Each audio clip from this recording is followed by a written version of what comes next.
ಸುಕೃತ ಜ್ಯೋತಿಷ್ಯ ಚಾನಲ್ ವೀಕ್ಷಣೆ ಮಾಡ್ತಾ ಇರೋ ಎಲ್ರಿಗೂ ನಮಸ್ಕಾರ. ಇಂದಿನ ದಿನಾಂಕ 2026ನೇ ಇಸ್ವಿ ಮಾರ್ಚ್ ತಿಂಗಳ 27. ಇಂದಿನ ಪಂಚಾಂಗ ಶ್ರೀ ಪರಾಭವ ನಾಮ ಸಂವತ್ಸರ, ಉತ್ತರಾಯಣ, ವಸಂತ ಋತು, ಚೈತ್ರ ಮಾಸ, ಶುಕ್ಲಪಕ್ಷ, ಶುಕ್ರವಾರ ಆಗುತ್ತೆ. ನವಮಿ ತಿಥಿ ಮಧ್ಯಾಹ್ನ 12 ಗಂಟೆ 20 ನಿಮಿಷದವರೆಗೂ ಇದೆ. ಆನಂತರ ದಶಮಿ ಆರಂಭ ಆಗುತ್ತೆ. ಪುನರ್ವಸು ನಕ್ಷತ್ರ ಸಂಜೆ 5 ಗಂಟೆ 30 ನಿಮಿಷದವರೆಗೂ ಇದೆ. ಆನಂತರ ಪುಷ್ಯ ನಕ್ಷತ್ರ ಆರಂಭ ಆಗುತ್ತೆ. ಇಂದಿನ ಯೋಗ ಅತಿಗಂಡ ಯೋಗ ಮತ್ತು ಕೌಲವ ಕರಣ ಇದೆ. ಧಾರ್ಮಿಕ ಗ್ರಂಥಗಳ ಅನ್ವಯ ಮಧ್ಯಾಹ್ನ ನವಮಿ ಇರೋ ಕಾರಣ ಈ ದಿನ ರಾಮನವಮಿಯನ್ನು ನವಮಿಯನ್ನು ಆಚರಣೆ ಮಾಡಬೇಕಾಗಿದೆ. ಇನ್ನು ಈ ದಿನ ರಾಹುಕಾಲ ಬೆಳಗ್ಗೆ 10 ಗಂಟೆ 30 ನಿಮಿಷದಿಂದ 12 ಗಂಟೆವರೆಗೂ ಇರುತ್ತೆ. ಈ ವೇಳೆಯಲ್ಲಿ ಒಂದು ನಂಬಿಕೆ ಯಾವುದೇ ಕೆಲಸವನ್ನು ಆರಂಭ ಮಾಡಲ್ಲ. ಇವತ್ತು ನವಮಿ ಸಹ ಇದೆ, ಮಾಡಬಾರ್ದು. ಪೂಜೆ ಪುನಸ್ಕಾರಗಳಿಗೆ ಯಾವುದೇ ತೊಂದರೆ ಇಲ್ಲ, ಉತ್ತಮ ಫಲಗಳು ಸಿಗುತ್ತೆ. ಹಾಗೆ ಮುಖ್ಯವಾಗಿ ಈ ಯಮಗಂಡ ಕಾಲ ಮಧ್ಯಾಹ್ನ 3 ಗಂಟೆಯಿಂದ 4 ಗಂಟೆ 30 ನಿಮಿಷದವರೆಗೂ ಇದೆ. ಈ ಅವಧಿಯಲ್ಲಿ ನಾನು ಪ್ರತಿನಿತ್ಯ ಹೇಳ್ತಾನೆ ಬರ್ತೀನಿ, ಮನೆಯಿಂದ ಹೊರಗೆ ಪ್ರಯಾಣವನ್ನು ಬೆಳೆಸಬಾರ್ದು, ಹೊಸ ವಾಹನವನ್ನು ಕೊಡಬಾರ್ದು, ಹಾಗೆ ಹೊಸದಾಗಿ ಔಷಧಿಯನ್ನು ಸೇವನೆ ಮಾಡೋದಕ್ಕೆ ಆರಂಭ ಮಾಡಬಾರ್ದು. ಇಂತಿಷ್ಟು ಮುಖ್ಯವಾದಂತಹ ವಿಚಾರಗಳು. ಎಲ್ರಿಗೂ ಒಳ್ಳೆಯದಾಗಲಿ, ಒಳ್ಳೆಯದಾಗುತ್ತೆ. ಎಲ್ಲಿಯವರೆಗೂ ನಾವು ಒಬ್ಬರಿಗೆ ಒಳ್ಳೆಯದನ್ನು ಮಾಡ್ತೀವೋ ಅಲ್ಲಿವರೆಗೂ ದೇವರು ನಮಗೆ ಯಾವುದೋ ಒಂದು ರೂಪದಲ್ಲಿ ಖಂಡಿತ ಸಹಾಯವನ್ನು ಮಾಡ್ತಾನೆ. ಇನ್ನು ಈ ದಿನದ ರಾಶಿ ಭವಿಷ್ಯದ ಬಗ್ಗೆ ಸ್ವಲ್ಪ ಗಮನವನ್ನು ನೀಡೋಣ. ಮೇಷರಾಶಿಯವರು ತಮ್ಮ ಕೆಲಸ ಕಾರ್ಯಗಳನ್ನು ಸುಲಭವಾಗಿ ಇಂದು ಮಾಡೋದಕ್ಕೆ ಸಾಧ್ಯ ಆಗಲ್ಲ. ಸ್ವಲ್ಪ ಈ ಶನಿಯ ಒಂದು ಕಾರಣದಿಂದ 12ನೇ ಮನೆಯಲ್ಲಿರೋ ಕಾರಣ ಕೆಲಸ ಕಾರ್ಯಗಳು ಅತಿ ನಿಧಾನಗತಿಯಲ್ಲಿ ಸಾಗುತ್ತೆ. ಹಾಗೆ ಸ್ವಲ್ಪ ತಪ್ಪು ನಿರ್ಧಾರವನ್ನು ತಗೊಂಡ್ರೂ ಕೂಡ ಗೊತ್ತಿದ್ದೋ ಗೊತ್ತಿಲ್ಲದೇನೋ ಅದರಿಂದ ತೊಂದರೆ ಸಹ ಉಂಟಾಗುತ್ತೆ. ಇಲ್ಲಿ ಮುಖ್ಯವಾಗಿ ಗುರುಗ್ರಹ 3ನೇ ಮನೆಯಲ್ಲಿ ಇದೆ. ಈ ಕಾರಣದಿಂದ ಒಳ್ಳೆಯ ಪ್ರಯತ್ನವನ್ನು ಮಾಡ್ತಾರೆ. ಹಾಗೆ ಮನಸ್ಸು ಖಂಡಿತ ಶುಭ್ರವಾಗಿರುತ್ತೆ.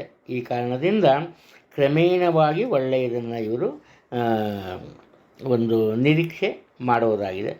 ಇಲ್ಲಿ ಅನಾವಶ್ಯಕವಾದಂತಹ ಖರ್ಚು ವೆಚ್ಚಗಳಿರುತ್ತೆ. ಹಾಗೆಯೇ ಉದ್ಯೋಗ ಸ್ಥಾನದಲ್ಲಿ ಸಹ ಕೆಲವೊಂದು ಬೇಸರದ ಸಂಗತಿ ನಡೆದು ಉದ್ಯೋಗ ಬದಲಾಯಿಸುವಂತಹ ಒಂದು ಮನಸ್ಥಿತಿಗೆ ತಲುಪ್ತೀರಿ. ಬದಲಾವಣೆ ಮಾಡೋದು ಬಿಡೋದು ಬೇರೆ ವಿಚಾರ. ನಿಮ್ಮ ಮನಸ್ಸಿಗೆ ಆ ಮಟ್ಟದ ಬೇಸರ ಉಂಟಾಗುತ್ತೆ. ಮನಸ್ಸಿನಲ್ಲಿ ಯಾವುದೋ ಒಂದು ರೀತಿಯ ಅಶಾಂತಿ ಇರುತ್ತೆ. ಹಾಗೆ ಚಂಚಲದ ಬುದ್ಧಿ ಇರುತ್ತೆ. ಸ್ಥಿರವಾದಂತಹ ಮನೋಭಾವನೆ ಇರಲ್ಲ. ಯಾವುದೇ ಒಂದು ವಿಚಾರದಲ್ಲಿ ದಿಟ್ಟ ನಿರ್ಧಾರವನ್ನು ಸಹ ತೆಗೆದುಕೊಳ್ಳಲ್ಲ. ಉದ್ಯೋಗದಲ್ಲಿ ಸಹ ಸ್ವಲ್ಪ ನೇರ ನಿಷ್ಠೂರದ ಮಾತುಕತೆ ಇರುತ್ತೆ. ಒಟ್ಟಾರೆ ಈ ದಿನ ನಿಮ್ಮ ಜೀವನದಲ್ಲಿ ಸ್ವಲ್ಪ ಈ ದಿನ ಮಾತ್ರ ಕೆಲವೊಂದು ತಪ್ಪು ನಿರ್ಧಾರಗಳನ್ನು ತಗೋತೀರಿ. ಕೆಲವೊಂದು ನಿಮಗೆ ಇಷ್ಟವಾಗದಂತಹ ಘಟನೆಗಳು ಸಹ ಜರುಗುತ್ತೆ. ಇವತ್ತು ನಿಮ್ಮ ಕ್ರೀಡಾ ಮನೋಭಾವನೆ ಅಥವಾ ಕ್ರೀಡಾ ಸ್ಫೂರ್ತಿನೇ ನಿಮ್ಮನ್ನು ಒಂದು ಹಂತಕ್ಕೆ ತಲುಪಿಸುತ್ತೆ. ಎಚ್ಚರಿಕೆ ಇರಲಿ. ಹಣಕಾಸಿನ ವಿಚಾರದಲ್ಲಿ ತೊಂದರೆ ಇಲ್ಲ. ಮನಸ್ಸಿಗೆ ನೆಮ್ಮದಿಯ ಕೊರತೆ ಕಂಡುಬರುತ್ತೆ ಅಷ್ಟೇ. ಹಾಗೆಯೇ ಅನಾವಶ್ಯಕವಾದಂತಹ ಖರ್ಚು ವೆಚ್ಚಗಳು ಸಹ ಕಂಡುಬರಲ್ಲ. ಮಿಥುನ ರಾಶಿಯಲ್ಲಿ ಇರೋರಿಗೆ ಮನಸ್ಸಿನಲ್ಲಿ ಒಂದು ರೀತಿಯ ಅಂಜಿಕೆ ಇರುತ್ತೆ. ಆದ್ದರಿಂದ ಸ್ಥಿರವಾದಂತಹ ತೀರ್ಮಾನಗಳನ್ನು ತೆಗೆದುಕೊಳ್ಳೋದಕ್ಕೆ ಸಾಧ್ಯ ಆಗಲ್ಲ. ಹಣಕಾಸಿನ ವಿಚಾರದಲ್ಲಿ ಯಾವುದೇ ತೊಂದರೆ ಇಲ್ಲ. ಇವರಿಗೆ ದೊರೆಯಬೇಕಾದಂತಹ ಈ ಸ್ಥಾನಮಾನ, ಗೌರವ ಪ್ರತಿಯೊಂದು ಸಿಗುತ್ತೆ. ಹಾಗೆಯೇ ಆರೋಗ್ಯದಲ್ಲಿ ಸಹ ಉತ್ತಮ ಪ್ರಗತಿ ಕಂಡುಬರುತ್ತೆ, ತೊಂದರೆ ಇಲ್ಲ. ಹಾಗೆ ಉದ್ಯೋಗದಲ್ಲಿ ಸಹ ಇವರ ಒಂದು ಪ್ರಯತ್ನಕ್ಕೆ ತಕ್ಕಂತಹ ಫಲ ಸಿಗುತ್ತೆ. ತುಂಬ ದಿನದಿಂದ ನೀವು ನಿರೀಕ್ಷೆ ಮಾಡ್ತಾ ಇದ್ದ ಬಡ್ತಿ ನಿಮಗೆ ಸಿಗುವಂತಹ ಸಾಧ್ಯತೆ ಇದೆ. ಸ್ವಂತ ವ್ಯಾಪಾರ ವ್ಯವಹಾರದಲ್ಲಿ ಉನ್ನತ ಮಟ್ಟದ ಲಾಭವನ್ನು ಗಳಿಸ್ತೀರಿ. ಮಕ್ಕಳ ವಿಚಾರದಲ್ಲಿ ಮಾತ್ರ ತಪ್ಪು ನಿರ್ಧಾರಗಳನ್ನು ತೆಗೆದುಕೊಳ್ತೀರಿ. ನೀವು ನಿಮ್ಮ ಮಕ್ಕಳ ಮನಸ್ಸನ್ನು ಸರಿಯಾಗಿ ಅರ್ಥ ಮಾಡ್ಕೊಂಬೋದ್ರಲ್ಲಿ ಈ ದಿನ ವಿಫಲರಾಗ್ತೀರಿ. ಈ ಒಂದೇ ಕಾರಣದಿಂದ ಕುಟುಂಬದಲ್ಲಿ ಒಂದು ರೀತಿಯ ಬೇಸರ ಅಥವಾ ಗಂಭೀರತೆ ನೆಲೆಸಿರುತ್ತೆ. ಇಲ್ಲಿ ಉತ್ಸಾಹ ಇರುತ್ತೆ, ಉತ್ಸಾಹಕ್ಕೆ ಏನು ಕೊರತೆ ಇಲ್ಲ. ಹಾಗೆ ಮಾಡಬೇಕಾದಂತಹ ಕೆಲಸ ಕಾರ್ಯಗಳಲ್ಲಿ ಉತ್ತಮ ಸಹಕಾರ ಸಹ ಸಿಗುತ್ತೆ ಎಲ್ಲರಿಂದನೂ, ಅದಕ್ಕೂ ಕೊರತೆ ಇಲ್ಲ. ಉದ್ಯೋಗ ಕ್ಷೇತ್ರದಲ್ಲಿ ನಿಮ್ಮದೇ ಆದ ಮಾತು ನಡೆಯುತ್ತೆ. ನಿಮ್ಮ ಹಿರಿಯ ಅಧಿಕಾರಿಗಳು ಸಹ ನಿಮ್ಮ ಮಾತನ್ನು ಕೇಳ್ತಾರೆ. ಸಮಾಜದಲ್ಲಿ ಸಮಾಜ ಸೇವೆ ಮಾಡುವಂತಹ ಆಸಕ್ತಿ ಇದ್ದರೆ ಮುಂದಾಳತ್ವ ಸಿಗುವಂತಹ ಸೂಚನೆಗಳು ಕಂಡುಬರ್ತಿದೆ. ಆರೋಗ್ಯದಲ್ಲಿ ಯಾವುದೇ ತೊಂದರೆ ಇಲ್ಲ ಅಂತ ಹೇಳಿದ್ದೀನಿ. ಸಣ್ಣ ಪುಟ್ಟ ತೊಂದರೆಗಳು ಉಂಟಾಗ್ಬೋದು, ಭಯಪಡುವಂತಹ ವಿಚಾರ ಏನು ಅಲ್ಲ. ಆನಂತರ ಹೊಸ ವಾಹನವನ್ನು ಖರೀದಿ ಮಾಡ್ತೀರಿ. ಮನೆಯನ್ನು ಕಟ್ಟಿಸೋದಕ್ಕೆ ಒಂದು ಉತ್ತಮ ಯೋಜನೆಯನ್ನು ಸಹ ನೀವು ನಿರೂಪಿಸುವ ಸಾಧ್ಯತೆಗಳು ಕಂಡುಬರ್ತಿದೆ. ಮಿಥುನ ರಾಶಿಯಲ್ಲಿ ಇರೋರಿಗೆ ಮನಸ್ಸಿನಲ್ಲಿ ಒಂದು ರೀತಿಯ ಅಂಜಿಕೆ ಇರುತ್ತೆ. ಆದ್ದರಿಂದ ಸ್ಥಿರವಾದಂತಹ ತೀರ್ಮಾನಗಳನ್ನು ತೆಗೆದುಕೊಳ್ಳೋದಕ್ಕೆ ಸಾಧ್ಯ ಆಗಲ್ಲ. ಹಣಕಾಸಿನ ವಿಚಾರದಲ್ಲಿ ಯಾವುದೇ ತೊಂದರೆ ಇಲ್ಲ. ಇವರಿಗೆ ದೊರೆಯಬೇಕಾದಂತಹ ಈ ಸ್ಥಾನಮಾನ, ಗೌರವ ಪ್ರತಿಯೊಂದು ಸಿಗುತ್ತೆ. ಹಾಗೆಯೇ ಆರೋಗ್ಯದಲ್ಲಿ ಸಹ ಉತ್ತಮ ಪ್ರಗತಿ ಕಂಡುಬರುತ್ತೆ, ತೊಂದರೆ ಇಲ್ಲ. ಹಾಗೆ ಉದ್ಯೋಗದಲ್ಲಿ ಸಹ ಇವರ ಒಂದು ಪ್ರಯತ್ನಕ್ಕೆ ತಕ್ಕಂತಹ ಫಲ ಸಿಗುತ್ತೆ. ತುಂಬ ದಿನದಿಂದ ನೀವು ನಿರೀಕ್ಷೆ ಮಾಡ್ತಾ ಇದ್ದ ಬಡ್ತಿ ನಿಮಗೆ ಸಿಗುವಂತಹ ಸಾಧ್ಯತೆ ಇದೆ. ಸ್ವಂತ ವ್ಯವಹಾರದಲ್ಲಿ ಉನ್ನತ ಮಟ್ಟದ ಲಾಭವನ್ನು ಗಳಿಸ್ತೀರಿ. ಮಕ್ಕಳ ವಿಚಾರದಲ್ಲಿ ಮಾತ್ರ ತಪ್ಪು ನಿರ್ಧಾರಗಳನ್ನು ತೆಗೆದುಕೊಳ್ತೀರಿ. ನೀವು ನಿಮ್ಮ ಮಕ್ಕಳ ಮನಸ್ಸನ್ನು ಸರಿಯಾಗಿ ಅರ್ಥ ಮಾಡ್ಕೊಂಬೋದ್ರಲ್ಲಿ ಈ ದಿನ ವಿಫಲರಾಗ್ತೀರಿ. ಈ ಒಂದೇ ಕಾರಣದಿಂದ ಕುಟುಂಬದಲ್ಲಿ ಒಂದು ರೀತಿಯ ಬೇಸರ ಅಥವಾ ಗಂಭೀರತೆ ನೆಲೆಸಿರುತ್ತೆ. ಇಲ್ಲಿ ಉತ್ಸಾಹ ಇರುತ್ತೆ, ಉತ್ಸಾಹಕ್ಕೆ ಏನು ಕೊರತೆ ಇಲ್ಲ. ಹಾಗೆ ಮಾಡಬೇಕಾದಂತಹ ಕೆಲಸ ಕಾರ್ಯಗಳಲ್ಲಿ ಉತ್ತಮ ಸಹಕಾರ ಸಹ ಸಿಗುತ್ತೆ ಎಲ್ಲರಿಂದನೂ, ಅದಕ್ಕೂ ಕೊರತೆ ಇಲ್ಲ. ಉದ್ಯೋಗ ಕ್ಷೇತ್ರದಲ್ಲಿ ನಿಮ್ಮದೇ ಆದ ಮಾತು ನಡೆಯುತ್ತೆ. ನಿಮ್ಮ ಹಿರಿಯ ಅಧಿಕಾರಿಗಳು ಸಹ ನಿಮ್ಮ ಮಾತನ್ನು ಕೇಳ್ತಾರೆ. ಸಮಾಜದಲ್ಲಿ ಸಮಾಜ ಸೇವೆ ಮಾಡುವಂತಹ ಆಸಕ್ತಿ ಇದ್ದರೆ ಮುಂದಾಳತ್ವ ಸಿಗುವಂತಹ ಸೂಚನೆಗಳು ಕಂಡುಬರ್ತಿದೆ. ಆರೋಗ್ಯದಲ್ಲಿ ಯಾವುದೇ ತೊಂದರೆ ಇಲ್ಲ ಅಂತ ಹೇಳಿದ್ದೀನಿ. ಸಣ್ಣ ಪುಟ್ಟ ತೊಂದರೆಗಳು ಉಂಟಾಗ್ಬೋದು, ಭಯಪಡುವಂತಹ ವಿಚಾರ ಏನು ಅಲ್ಲ. ಆನಂತರ ಹೊಸ ವಾಹನವನ್ನು ಖರೀದಿ ಮಾಡ್ತೀರಿ. ಮನೆಯನ್ನು ಕಟ್ಟಿಸೋದಕ್ಕೆ ಒಂದು ಉತ್ತಮ ಯೋಜನೆಯನ್ನು ಸಹ ನೀವು ನಿರೂಪಿಸುವ ಸಾಧ್ಯತೆಗಳು ಕಂಡುಬರ್ತಿದೆ. ಕಟಕ ರಾಶಿಯಲ್ಲಿ ಜನಿಸಿರೋರು ನಿಮಗೆ ಈ ಜೀವನದ ಕಷ್ಟ ಸುಖ ಮತ್ತು ಲಾಭ ನಷ್ಟ ಇದರ ಒಂದು ಅರಿವು ಚೆನ್ನಾಗಿರುತ್ತೆ. ವಯಸ್ಸು ಏನೇ ಆಗಿರಲಿ, ಇದರಿಂದ ಏನು ಮಾಡ್ತೀರಿ, ಬೇರೆಯವರನ್ನು ನೀವು ಅವಲಂಬಿಸಲ್ಲ. ನೀವಾಯಿತು, ನಿಮ್ಮ ಕೆಲಸವಾಯಿತು, ಆ ರೀತಿ ಮುಂದುವರ್ಕೊಂಡು ಹೋಗ್ತೀರಿ. ಈ ಕಾರಣದಿಂದ ಸ್ವಲ್ಪ ನಿಧಾನಗತಿಯಲ್ಲೇ ಆದರೂ ಕೂಡ ಕೆಲಸ ಕಾರ್ಯದಲ್ಲಿ ಹಿನ್ನಡೆ ಲಭಿಸಲ್ಲ. ಹಾಗೆ ನಿಮ್ಮ ತಂದೆಯಿಂದ ಬರಬೇಕಾದಂತಹ ಹಣ ನಿಮಗೆ ಸಹಾಯದ ರೂಪದಲ್ಲಿ ಸಿಗುತ್ತೆ. ಮನೆತನದ ಆಸ್ತಿ ಸಹ ನಿಮಗೆ ಸಿಗುವಂತಹ ಸಾಧ್ಯತೆ ಇದೆ. ಒಟ್ಟಾರೆ ಯಾವುದೇ ವಿಚಾರ ಆದರೂ ಕೂಡ ಸ್ವಂತ ಪ್ರಯತ್ನ ಅತಿ ಮುಖ್ಯವಾಗುತ್ತೆ. ನಿಮಗೆ ಬೇರೆಯವರ ಸಹಾಯ ಸಿಗುತ್ತೋ ಬಿಡುತ್ತೋ, ನೀವು ಪ್ರಯತ್ನ ಪಡೋದರಲ್ಲಿ ಮಾತ್ರ ಹಿಂದೆ ಉಳಿಯಲ್ಲ. ಸತತ ಪ್ರಯತ್ನದಿಂದ ಪ್ರತಿಯೊಂದನ್ನು ಗಳಿಸ್ಕೋತೀರಿ. ಅದು ನಿಧಾನಗತಿಯಲ್ಲಿ ಹಣಕಾಸಿನ ವಿಚಾರದಲ್ಲಿ ಪ್ರಗತಿಯನ್ನು ಸಾಧಿಸ್ತೀರಿ. ಆದರೆ ಅನಿರೀಕ್ಷಿತ ಧನಲಾಭ ಇದೆ. ಯಾಮಾರಬಾರ್ದು, ದೊರೆಯುವ ಅವಕಾಶವನ್ನು ಬಳಸ್ಕೋಬೇಕು. ಅದೇ ತುಂಬ ಮುಖ್ಯವಾದಂತಹ ವಿಚಾರ. ಇಲ್ಲಿ ಉತ್ತಮವಾದಂತಹ ಕೆಲಸ ಕಾರ್ಯಗಳನ್ನು ಆಯ್ಕೆ ಮಾಡ್ಕೋತೀರಿ. ಕಾರಣ ಏನಪ್ಪ ಅಂದರೆ, ನಿಮಗೆ ಗೌರವದ ಒಂದು ಸ್ಥಾನಮಾನ ಬಹು ಮುಖ್ಯವಾಗಿರುತ್ತೆ. ಕುಟುಂಬದಲ್ಲಿ ನೆಮ್ಮದಿಗೆ ಸ್ವಲ್ಪ ಕೊರತೆ ಕಂಡುಬರುತ್ತೆ. ಕಾರಣ ಏನಪ್ಪ ಅಂದರೆ ಅತಿ ಮುಖ್ಯವಾಗಿ ಕುಟುಂಬದ ಹಿರಿಯರು ಮತ್ತು ಕಿರಿಯರ ನಡುವೆ ಉತ್ತಮ ಹೊಂದಾಣಿಕೆ ಇರಲ್ಲ. ಬೇಡದೇ ಇರೋ ವಿಚಾರಕ್ಕೆ ವಾದ ವಿವಾದ ಇಂಥವು ಇದ್ದೇ ಇರುತ್ತೆ. ಇನ್ನು ಚಿನ್ನ ಬೆಳ್ಳಿ ವ್ಯಾಪಾರಸ್ಥರಿಗೆ ಮಧ್ಯಮಗತಿಯ ಲಾಭ ಇದೆ. ಅದೇನೇ ಕಮಿಷನ್ ಆಧಾರದಲ್ಲಿ ಕೆಲಸ ಮಾಡೋರಿಗೆ ಉತ್ತಮ ಲಾಭ ಸಿಗುತ್ತೆ. ಒಟ್ಟಾರೆ ಈ ಸ್ವತಂತ್ರವಾಗಿ ವ್ಯಾಪಾರ ಮಾಡೋರಿಗೆ ಆರಂಭದಲ್ಲಿ ಅಡಚಣೆಗಳು ಉಂಟಾದರೂ ಅದು ಪರ್ಮನೆಂಟಾಗಿ ಏನಿರಲ್ಲ, ಸರಿ ಹೋಗುತ್ತೆ.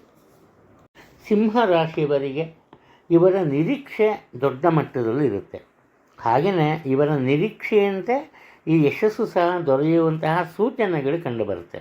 ಆದರೆ ಅದರ ಮಧ್ಯೆ ಉಂಟಾಗುವಂತಹ ಕೆಲವೊಂದು ಪರಿವರ್ತನೆಗಳು ಅಥವಾ ಬದಲಾವಣೆಗಳು ಇವರಿಗೆ ಮಧ್ಯಮ ಮಟ್ಟದ ಯಶಸ್ಸನ್ನು ಮಾತ್ರ ನೀಡುತ್ತೆ. ಮುಖ್ಯವಾಗಿ ಹೇಳಬೇಕು ಅಂದರೆ ಪ್ರತಿಯೊಂದು ವಿಚಾರದಲ್ಲೂ ಹೆಚ್ಚಿನ ಉತ್ಸಾಹದಿಂದ ಭಾಗವಹಿಸ್ತಾರೆ. ಯಾವಾಗ ಹಿನ್ನಡೆ ಲಭಿಸುತ್ತೆ ಆವಾಗ ಆ ಉತ್ಸಾಹ ಕಡಿಮೆ ಆಗುತ್ತೆ. ಹೊಸ ಕೆಲಸ ಕಾರ್ಯಗಳನ್ನು ಆರಂಭ ಮಾಡಲ್ಲ. ಒಂದು ರೀತಿ ಇವರ ಮನಸ್ಸಿನಲ್ಲಿ ಬೇಸರ ಮತ್ತು ಸೋಮಾರಿತನ ಮನೆ ಮಾಡುತ್ತೆ. ಇಷ್ಟಾದರೂ ಕೂಡ ಆತ್ಮವಿಶ್ವಾಸವನ್ನು ಬಿಡಲ್ಲ. ಪ್ರತಿಯೊಬ್ಬರೂ ಇವರನ್ನು ಗೌರವಿಸಲೇಬೇಕು ಅನ್ನೋ ಒಂದು ಹಠ ಇರುತ್ತೆ. ಈ ಕಾರಣದಿಂದ ಸಣ್ಣ ಪುಟ್ಟ ಈ ನಿರಾಸೆ ಇದನ್ನು ಸಹ ಇವರು ಅರಗಿಸ್ಕೊಂಬಲ್ಲ. ಬೇಗ ಕೋಪ ಬರುತ್ತೆ. ಅತಿಯಾದ ಕೋಪದ ಕಾರಣ ಆತ್ಮೀಯರು ಸಹ ಇವರಿಂದ ದೂರ ಉಳಿಯುವಂತಹ ಸಾಧ್ಯತೆ ಇದೆ. ಸರಿಯಾದ ಕೆಲಸ ಕಾರ್ಯ ಮಾಡಿದರೂ ಕೂಡ ಯಾವುದೋ ಒಂದು ರೀತಿಯ ಅಪಪ್ರಚಾರ ಇರುತ್ತೆ ಅಥವಾ ಅಪರಾಧದ ಸೂಚನೆಗಳು ಕಂಡುಬರುತ್ತೆ. ಇವರು ತಪ್ಪಿರಲ್ಲ, ಅವರು ಇವರು ಅನಿಸ್ಕೋಬೇಕಾಗತ್ತೆ. ಅದು ಇವೆಲ್ಲವನ್ನು ಇವರು ತಡ್ಕೊಂಬಕ್ಕೆ ಸಾಧ್ಯ ಆಗಲ್ಲ. ಮಾನಸಿಕವಾಗಿ ಸ್ವಲ್ಪ ಜರ್ಜರಿತಗೊಳ್ತಾರೆ. ಈ ಕಾರಣದಿಂದ ಕುಟುಂಬದ ಹಿರಿಯ ವ್ಯಕ್ತಿಗಳ ಜೊತೆಯಲ್ಲಿ ಅನಾವಶ್ಯಕವಾಗಿ ವಾದ ವಿವಾದದಲ್ಲಿ ತೊಡಗ್ತಾರೆ. ಮುಖ್ಯವಾಗಿ ಏನಪ್ಪ ಅಂದರೆ ಚಿಕ್ಕ ಪುಟ್ಟ ಮಕ್ಕಳ ನಡುವೆ ಪ್ರೀತಿ ವಿಶ್ವಾಸದಿಂದ ಇರೋದ್ರಿಂದ ಸ್ವಲ್ಪ ಮಟ್ಟಿಗೆ ಕುಟುಂಬದಲ್ಲಿ ಶಾಂತಿ ನೆಮ್ಮದಿ ನೆಲೆಸಿರುತ್ತೆ.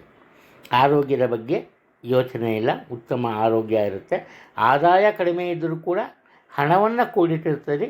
ಆದ್ದರಿಂದ ಇವತ್ತು ಸಂತಸದಿಂದ ಜೀವನವನ್ನು ನಡೆಸ್ತಾರೆ. ಕನ್ಯಾ ರಾಶಿಯವರು ಒಂದು ರೀತಿ ಈ ನಿರಾಶಾದಾಯಕ ಮನಸ್ಥಿತಿಯಲ್ಲಿ ಇರ್ತಾರೆ. ಕಾರಣ ಏನಪ್ಪ ಅಂದರೆ ಇವರಿಗೆ ದೊರೆಯಬೇಕಾದಂತಹ ಅನುಕೂಲತೆಗಳು ದೊರೆತಿರಲ್ಲ. ಪ್ರತಿಯೊಬ್ಬರನ್ನು ಭೇಟಿ ಮಾಡಿರ್ತಾರೆ. ಅಧಿಕಾರಿಗಳಾಗಿರ್ಬೋದು ಅಥವಾ ಬೇರೆ ಯಾರು ಆಗಲಿ, ಎಲ್ಲರೂ ಕೇವಲ ಆಶ್ವಾಸನೆಯನ್ನು ಕೊಟ್ಟಿರ್ತಾರೆ. ಅಲ್ಲಿ ನಿನ್ನ ಕೆಲಸ ಆಗುತ್ತೆ, ನಿನಗೆ ನ್ಯಾಯ ಸಿಗುತ್ತೆ ಅಂತ. ಆದರೆ ಯಾವುದೇ ರೀತಿಯ ಒಂದು ಪ್ರಗತಿ ಕಂಡು ಬಂದಿರಲ್ಲ. ಇದರಿಂದ ಇವರು ಒಂದು ರೀತಿ ಆ ನಂಬಿಕೆಯನ್ನೇ ಕಳ್ಕೊಂಡಿರ್ತಾರೆ. ಆದರೆ ಏನಪ್ಪ ಆಗುತ್ತೆ ಅಂದರೆ ಇಲ್ಲಿ ಅನಿರೀಕ್ಷಿತವಾಗಿ ಇವರ ನಿರೀಕ್ಷಿಸಿದ ಎಲ್ಲ ಕೆಲಸ ಕಾರ್ಯಗಳು ಸುಲಭವಾಗಿ ಯಶಸ್ಸಿನ ಹಾದಿಯಲ್ಲಿ ಸಾಗುತ್ತೆ. ಹಾಗೆಯೇ ಬಹುದಿನದಿಂದ ಹಣಕಾಸಿನ ಕೊರತೆಯನ್ನು ಅನುಭವಿಸ್ತಾ ಇರೋರಿಗೆ ಉತ್ತಮ ಪ್ರಗತಿ ಸಹ ಕಂಡುಬರುತ್ತೆ. ಕೌಟುಂಬಿಕ ಜೀವನದಲ್ಲಿ ಇದ್ದ ಬೇಸರ ಅಥವಾ ಅಸಮಾಧಾನ ದೂರವಾಗುತ್ತೆ. ಎಲ್ಲರ ಜೊತೆ ಪ್ರೀತಿ ವಿಶ್ವಾಸದಿಂದ ಇವರು ಕಾಣ್ತಾರೆ. ಈ ಕಾರಣದಿಂದ ಇವರದೇ ಪ್ರಯತ್ನ ಇವರದೇ ಜೀವನ, ಈ ರೀತಿ ಹೇಳ್ಬೋದು. ಆದ್ದರಿಂದ ಸ್ವಪ್ರಯತ್ನದಿಂದ ಉತ್ತಮ ಫಲಗಳನ್ನು ಇವರು ಪಡಿತಾರೆ. 1-2 ಗಂಟೆಯ ಕಾಲ ಬೆಳಗಿನ ವೇಳೆ ಆರೋಗ್ಯದಲ್ಲಿ ಸ್ವಲ್ಪ ಏರುಪೇರು ಕಂಡುಬರುತ್ತೆ. ಆಗ ಆತ್ಮವಿಶ್ವಾಸದ ಕೊರತೆ ಸಹ ಇರುತ್ತೆ. ಇವರ ನೆಚ್ಚಿನ ವ್ಯಕ್ತಿಯೊಬ್ಬರು ಇವರಿಂದ ದೂರವಾಗಿರುತ್ತಾರೆ. ಅಂದರೆ ಬೇರೆ ಏನೂ ಇಲ್ಲ, ದೂರದ ಊರಿಗೆ ಪ್ರವಾಸ ಬೆಳೆಸ್ತಾರೆ. ಕುಟುಂಬದವರಾಗ್ಬೋದು ಅಥವಾ ಉದ್ಯೋಗ ಕ್ಷೇತ್ರದಲ್ಲಿದ್ದರೆ ಅವರು ಬೇರೆ ಕಡೆ ಕೆಲಸವನ್ನು ಬಿಟ್ಟು ಬೇರೆ ಉದ್ಯೋಗಕ್ಕೆ ತೆರಳಬಹುದು. ಉತ್ತಮ ಆದಾಯ ಇರುತ್ತೆ, ತೊಂದರೆ ಇಲ್ಲ. ಆದರೆ ಅನಾವಶ್ಯಕವಾದಂತಹ ವಿಚಾರಗಳಿಗೆ ಹಣವನ್ನು ಖರ್ಚು ಮಾಡ್ತಾರೆ. ಈ ಕಾರಣದಿಂದ ಸ್ವಲ್ಪ ಮನಸ್ಸಿಗೆ ಬೇಸರ ಸಹ ಇರುತ್ತೆ. ಉದ್ಯೋಗದ ವಿಚಾರದಲ್ಲಿ ಎಚ್ಚರಿಕೆ ಇರಬೇಕು. ಈ ವದಂತಿಗಳನ್ನು ನಂಬೇಡಿ, ಅದು ಮುಖ್ಯ. ವದಂತಿಯನ್ನು ನಂಬಿದರೆ ಮಾತ್ರ ನೀವು ಕಷ್ಟಕ್ಕೆ ಒಳಗಾಗ್ತೀರಿ. ತುಲಾ ರಾಶಿಯಲ್ಲಿ ಜನಿಸಿರೋರು ಪರವಾಗಿಲ್ಲ ಅನ್ನೋ ಒಂದು ಮಟ್ಟದಲ್ಲಿ ಜೀವನ ನಡೆಸ್ತೀರಿ. ಅಂದರೆ ಆ ಕಡೆ ಒಳ್ಳೆಯದೂ ಇಲ್ಲ ಅಥವಾ ಈ ಕಡೆ ಕೆಟ್ಟದ್ದೂ ಅಲ್ಲ. ಒಂದು ರೀತಿ ಮಧ್ಯಮಗತಿಯ ಅನುಕೂಲತೆ, ಮಧ್ಯಮಗತಿಯ ಆದಾಯ, ಈ ರೀತಿ. ಹಣಕಾಸಿನ ವಿಚಾರ ತಗೊಂಡ್ರೂ ಅಷ್ಟೇ ಇವರ ನಿರೀಕ್ಷೆ ದೊಡ್ಡ ಮಟ್ಟದಲ್ಲಿ ಇರುತ್ತೆ. ಆದರೆ ಆ ಮಟ್ಟಕ್ಕಿಲ್ಲದೆ ಹೋದರೂ ಇವರಿಗೆ ತೊಂದರೆ ಉಂಟಾಗಲ್ಲ. ಹಾಗೆ ಸ್ವಂತ ವ್ಯಾಪಾರ ವ್ಯವಹಾರಗಳಿದ್ದರೂ ಕೂಡ ಅಲ್ಪ ಮಟ್ಟದ ಲಾಭ ದೊರೆಯುತ್ತೆ. ಆದರೆ ಆ ಹಣವನ್ನು ಪುನಃ ಇವರು ಇನ್ವೆಸ್ಟ್ ಮಾಡಬೇಕಾಗತ್ತೆ. ಒಟ್ಟಾರೆ ಇವರಿಗಿವತ್ತು ಹಣದ ಕೊರತೆ ಕಂಡುಬರುತ್ತೆ.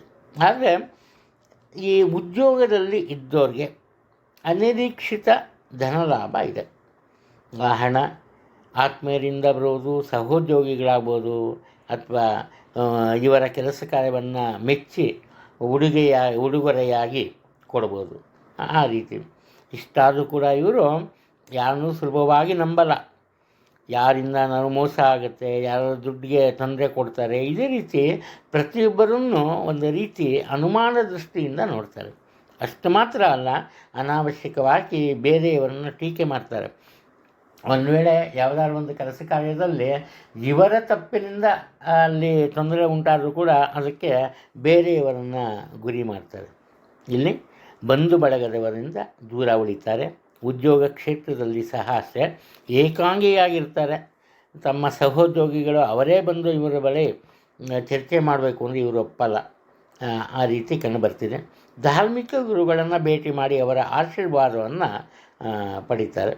ಅದರಲ್ಲಿ ಮುಖ್ಯ ಇವರ ಮಕ್ಕಳ ಒಂದು ಆಟ ಪಾಠ ಇವರಲ್ಲಿ ಸ್ವಲ್ಪ ಮಟ್ಟಿಗೆ ಈ ಒಂದು ಸಂತಸವನ್ನು ಉಂಟು ಮಾಡುತ್ತೆ. ಒಟ್ಟಾರೆ ಇವರ ಜೀವನ ಇವರದೇ ಆದಂತಹ ಪ್ರಯತ್ನದ ಮೇಲೆ ಅವಲಂಬಿತವಾಗಿರುತ್ತೆ. ವೃಶ್ಚಿಕ ರಾಶಿಯಲ್ಲಿ ಜನಿಸಿರೋರು ಒಂದು ರೀತಿ ಇವರು ಹೊಸ ರೀತಿಯ ಜೀವನಕ್ಕೆ ಹೊಂದಿಕೊಂಡು ಬಾಳಬೇಕಾಗತ್ತೆ. ಕಾರಣ ಏನಪ್ಪ ಅಂದರೆ ಇವರದೇ ಆದಂತಹ ವ್ಯಕ್ತಿತ್ವಕ್ಕೆ ಉತ್ತಮ ಒಂದು ಪ್ರಶಂಸೆ ಸಿಗುತ್ತೆ, ಉತ್ತಮ ಪ್ರತಿಕ್ರಿಯೆ ಇರುತ್ತೆ. ಹಾಗೆ ಇವರ ವಿರೋಧಿಗಳು ಸಹ ಇವರ ಒಂದು ಈ ಕ್ಷೇಮವನ್ನು ಬಯಸ್ತಾರೆ, ಇವರಿಗೆ ಸಹಾಯವನ್ನು ಮಾಡ್ತಾರೆ. ಒಟ್ಟಾರೆ ಮುಖ್ಯವಾದಂತಹ ವಿಚಾರ, ಬೇರೆಯವರ ಸಹಾಯದಿಂದ ಇವರ ಕೆಲಸ ಕಾರ್ಯಗಳಲ್ಲಿ ಯಶಸ್ಸು ದೊರೆಯುತ್ತೆ.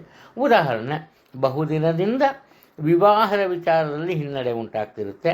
ಇಲ್ಲಿ ವಿವಾಹ ಸಹ ಇಲ್ಲಿ ಗೊತ್ತಾಗುತ್ತೆ. ಆ ರೀತಿ ಸಂಬಂಧದಲ್ಲಿ ವಿವಾಹವಾಗುವಂತಹ ಸಾಧ್ಯತೆ ಇದೆ.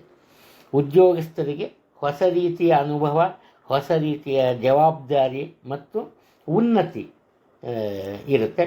ಹಾಗೆ ಸಮಾಜ ಸೇವೆಯಲ್ಲಿ ತೊಡಗಿರೋರಿಗೆ ಪ್ರಶಸ್ತಿ, ಸನ್ಮಾನ, ವಿಶೇಷವಾದಂತಹ ಒಂದು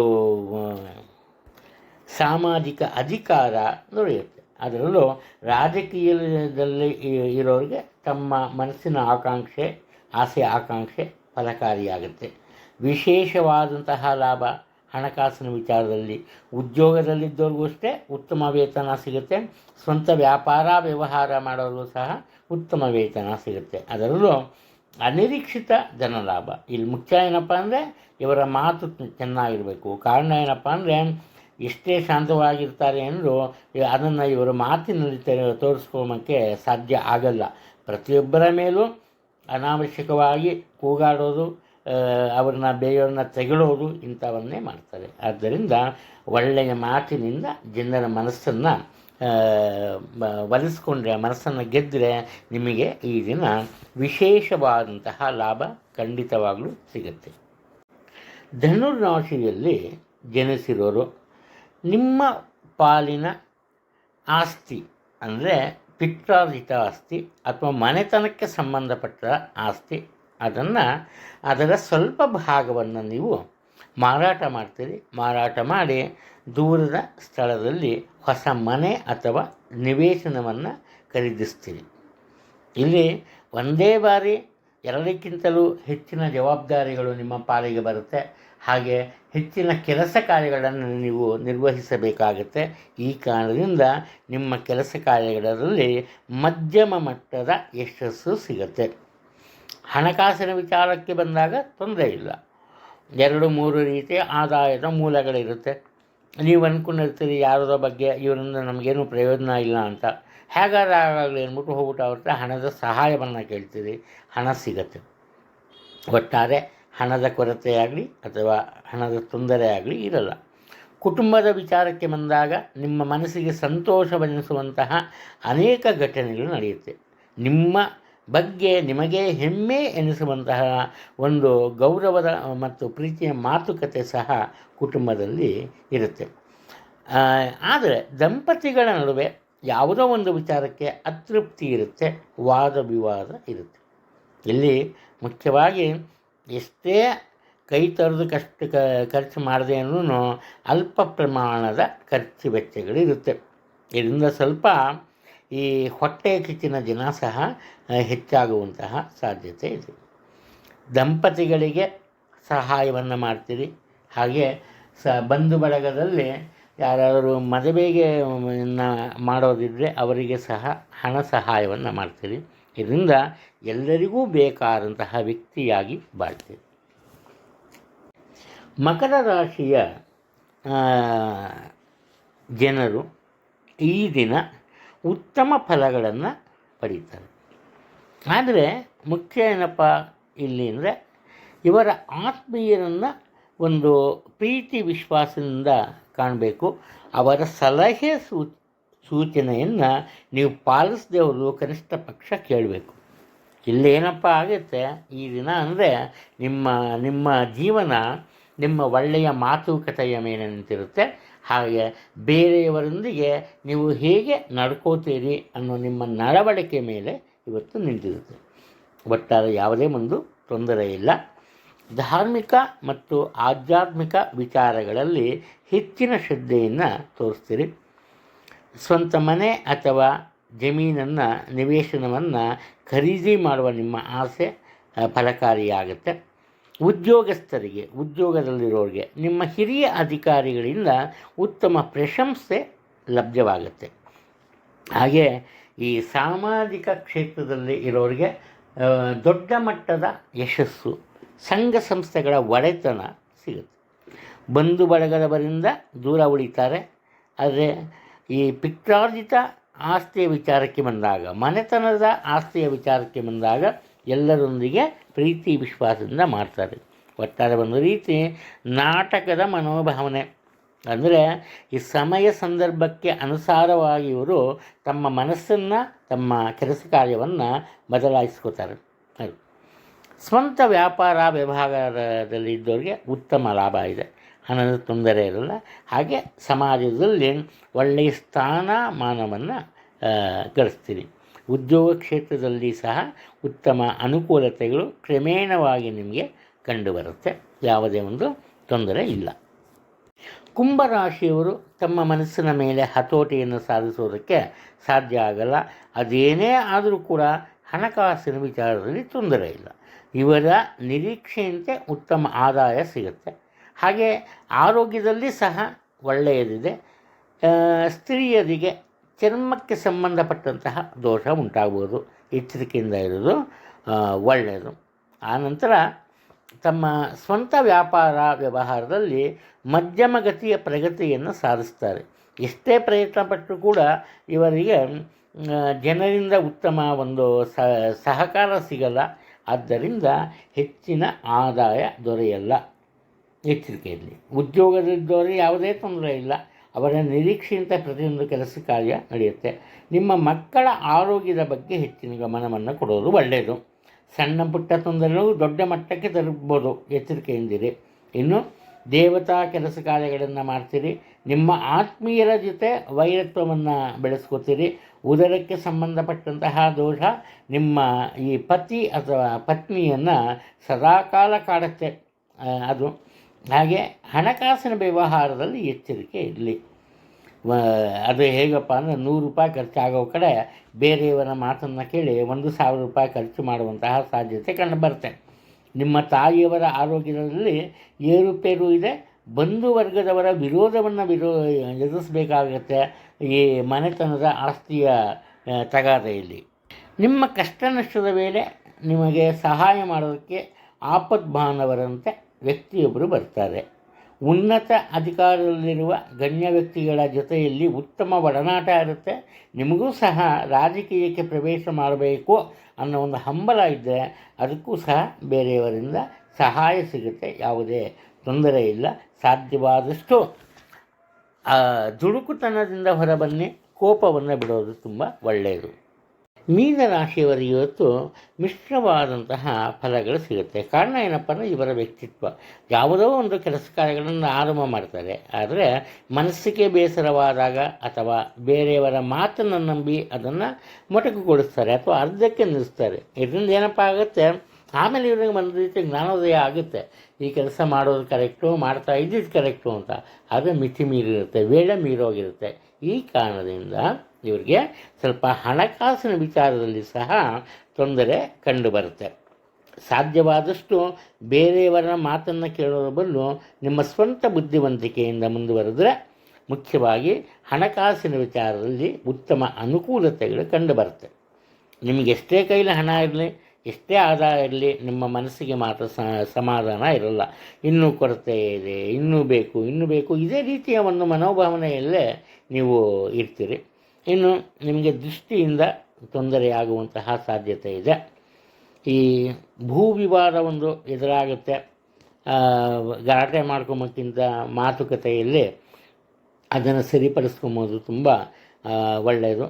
ನಿಮ್ಮ ಮಕ್ಕಳಿಂದ ನಿಮಗೆ ಹೆಮ್ಮೆಯುಂಟಾಗುವಂತಹ ಸಾಧನೆಗಳು ನಡೆಯುತ್ತೆ. ಅವರು ಉದ್ಯೋಗದಲ್ಲಿದ್ದರೆ ಉದ್ಯೋಗದಲ್ಲಿ ಸಹ ಒಳ್ಳೆಯದಿದೆ. ವಿದ್ಯಾಭ್ಯಾಸ ಆದರೆ ವಿದ್ಯಾಭ್ಯಾಸದಲ್ಲಿ ಉನ್ನತ ಮಟ್ಟವನ್ನು ತಲುಪ್ತಾರೆ, ತೊಂದರೆ ಇಲ್ಲ.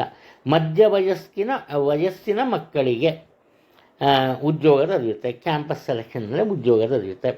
ಹಾಗೆ ನಿಮ್ಮ ಉದ್ಯೋಗ ಕ್ಷೇತ್ರದಲ್ಲಿ ಸಹ ನಿಮ್ಮ ಒಂದು ಸಾಧನೆಯನ್ನು ಗಮನಿಸಿ ನಿಮಗೆ ಬಡ್ತಿಯನ್ನು ಕೊಡುವಂತಹ ಸಾಧ್ಯತೆಗಳು ಇಲ್ಲಿ ಕಂಡು ಬರ್ತಾ ಇದೆ. ಹಾಗೆಯೇ ನಿಮ್ಮ ಧಾರ್ಮಿಕ ಗುರುಗಳನ್ನು ಭೇಟಿ ಮಾಡ್ತೀರಿ. ಅವರ ಜೊತೆ ಇಂದಿನ ಆಗು ಹೋಗುಗಳ ಬಗ್ಗೆ ಸಹ ಚರ್ಚೆ ಮಾಡುವಂತಹ ಸಾಧ್ಯತೆ ಇದೆ. ಒಟ್ಟಾರೆ ಗಣ್ಯ ವ್ಯಕ್ತಿಗಳ ಸಹವಾಸ ನಿಮಗೆ ದೊರೆಯುತ್ತೆ. ಅದನ್ನು ಸರಿಯಾದ ರೀತಿಯಲ್ಲಿ ಬಳಸ್ಕೊಳ್ಳಿ.